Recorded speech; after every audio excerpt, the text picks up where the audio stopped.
સમય વહી જાય છે, પણ કેટલીક પળો સમયના વહેણને પણ થંભાવી દે છે.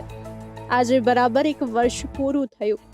365 દિવસ, 8,960 કલાક અને અગણિત આંસુ.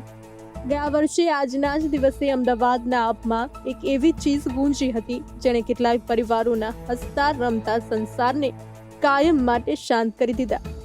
એ કોઈ સામાન્ય અકસ્માત ન હતો, એ તો કાળનો ક્રૂર પંજો હતો.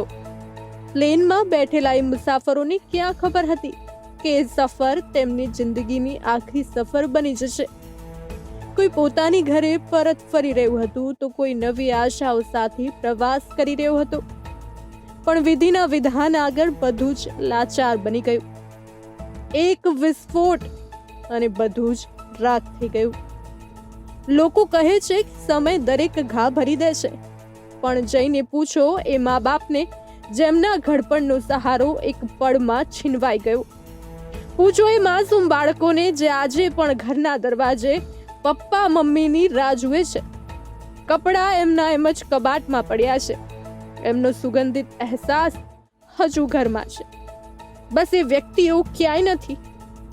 આખું વર્ષ વીતી ગયું, પણ આ ઘરના ઉંબરા આજે એમના પગલાંની રાહ જુએ છે.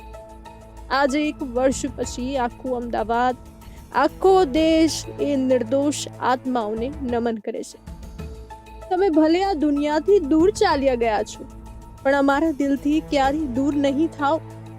ઈશ્વર પાસે બસ એટલી જ પ્રાર્થના છે કે એ પવિત્ર આત્માઓને પોતાના ચરણોમાં પરમ શાંતિ આપે અને પાછળ રહી ગયેલા પરિવારોને આ અસહ્ય દર્દ સહન કરવાની શક્તિ આપે.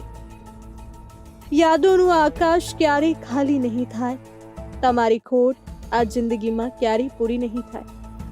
શાંતિ, શાંતિ, શાંતિ.